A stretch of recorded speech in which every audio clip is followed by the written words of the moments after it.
It's all those reasons why maybe people became lawyers in the first place. The idea of going to court and representing somebody and helping them out.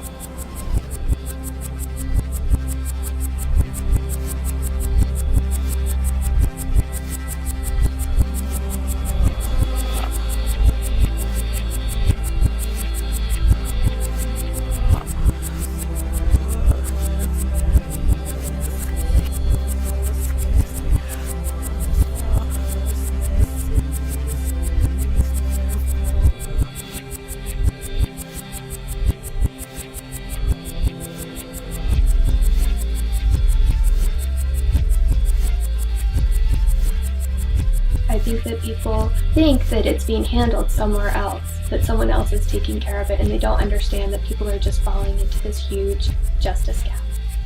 I don't know how we live in a society that's based on equal access to justice and justice for all, when we know that there are people who are being denied access to that justice, to these laws that are in our Constitution simply because they can't pay for it. There's supposed to be equal protection for all of our citizens, and right now that's not happening.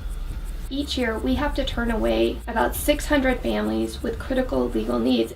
We're not turning them away because their cases lack merit. These are meritorious cases. They're on compelling, critical legal needs.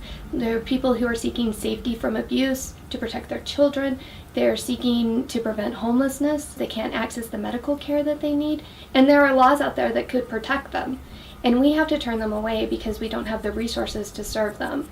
The only way we're going to address this issue is by getting volunteer attorneys to dedicate their time.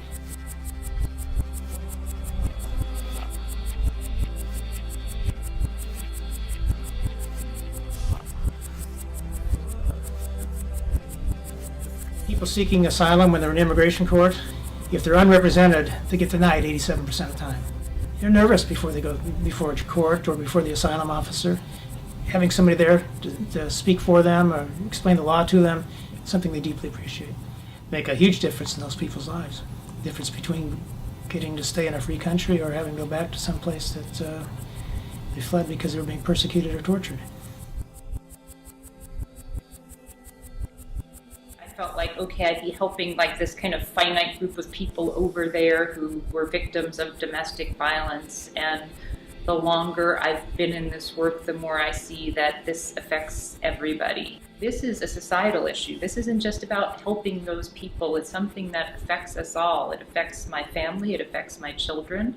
I don't want it to affect their children. I want to make a difference. And it's easy to try to inspire others because you realize how much this affects everybody in this state and how we all have to be a part of stopping it.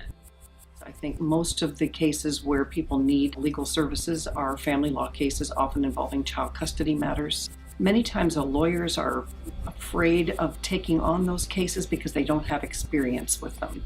I think what lawyers don't realize is that the legal services providers do provide training in many areas and mentorship and malpractice insurance to provide the support and safety net for those lawyers for the first case in a particular area of law they're unfamiliar with.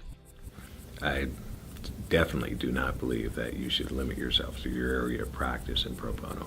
And I don't think there's any attorneys that should limit themselves in pro bono, and that includes retired judges, stay-at-home lawyer parents, whatever it be. And it not only allows them to kind of spread their wings, so to speak, and be more creative in what they're doing, but it also gives them the experience that ultimately will assist them. I get assigned cases that no one else is taking. There's more cases than there are attorneys willing to take them. Clients are better off with somebody inexperienced than nobody at all. You might not think that you know a lot about the substantive area at law, but you know how to handle a court case. You know how to work through a system that is otherwise foreign to somebody. And you can be an enormous help and enormous comfort to people who are going through the most difficult time in their life. I did that. That's the biggest difference I've made in my life. That's huge. So these are families and children who are in pain.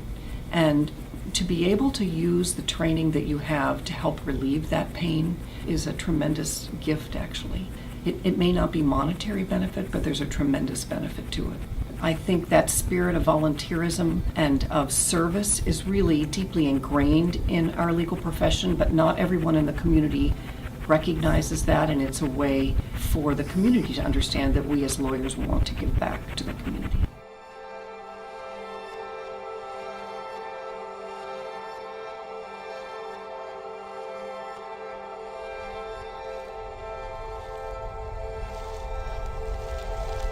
Sometimes people feel that they haven't been personally asked to take a pro bono case. They should consider this my personal invitation to commit to both their legal community and their entire state community. Every single lawyer in our state should be committing to pro bono service.